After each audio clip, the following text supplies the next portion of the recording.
"No, I'm sorry," said Noel Foster. "Not sufficiently attractive." He said this in unusually firm and final accents, and with a determination which for him was rare, he hung up his office telephone receiver. He leant back in his chair. That's the last time, he thought.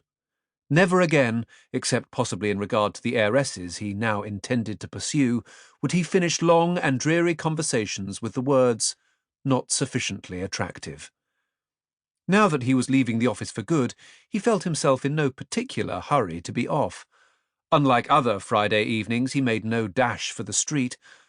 On the contrary, he sat still and took a long, gloating look round that room which for the last 2 years had been his prison.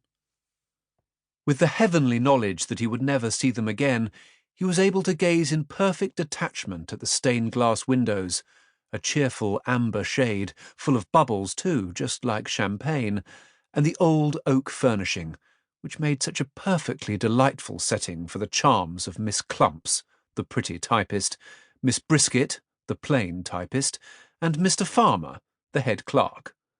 This amiable trio had been his fellow prisoners for the last 2 years. He most sincerely hoped never to see any of them again. He said good-bye to them, cordially enough, however, took his hat and his umbrella, and then, rich and free, he sauntered into the street. He had not yet had time since good fortune had befallen him to leave his dreary lodging in Ebury Street, and as a matter of habit returned to it now. He then rang up Jasper Aspect. This he did, knowing perfectly well that it was a mistake of the first order. Poor young men who have just received notice of agreeable but moderate legacies can do nothing more stupid than to ring up Jasper Aspect. Noel, who had been intimate with Jasper for most of his life, was aware that he was behaving with deplorable indiscretion. Nevertheless, some irresistible impulse led him to the telephone, where the following conversation took place. "Hello, Jasper?" "My dear old boy, I was just going to ring you up myself." "Oh, what are you doing tonight?" "I thought it would be exceedingly agreeable to take a little dinner off you." "All right, I wanted to see you. Where shall we dine? How about Boulestan's? Meet you there at 8? "Look here, I haven't got any money, you know." "That's all right," said Noel. He would keep his glorious news until such time as he could see the incredulity and disgust which would no doubt illuminate Jasper's honest countenance when it was broken to him. Jasper now once more proclaimed his inability to pay, was once more reassured, and rang off. "This is all exceedingly mysterious," he said when they met. "Why?" said Noel.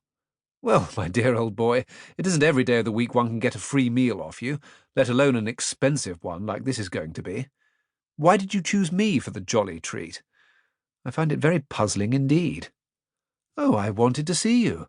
I want your advice about 1 or 2 things, actually, and after all one must eat somewhere, so why not here?"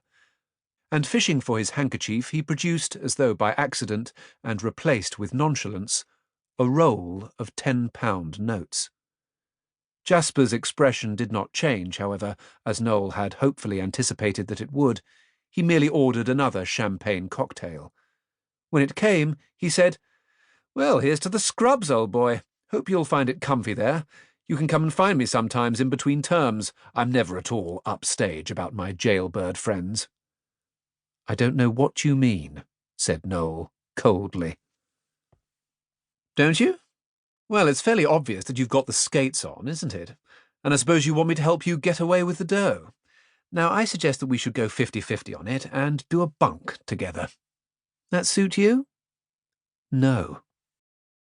"First of all, you'd better tell me frankly if you're wanted. I've been wanted in Paris, and not wanted anywhere else, for simply ages. There's nothing I don't know on the subject of wanting." "My dear old boy," said Noel comfortably, "I'm afraid you've got hold of the wrong end of the stick." "But you came to me for advice." "Yes, I did. I thought you might be able to put me in touch with some rich girl who would like to marry me." "That's a good one, I'm bound to say. To begin with, if I was lucky enough to know any rich girls, can you see me handing them out to you? And to go on with, I shouldn't think the girl is born who would like to marry you." Oh, nonsense. Girls will marry anybody. Besides, I'm a pretty attractive chap, you know.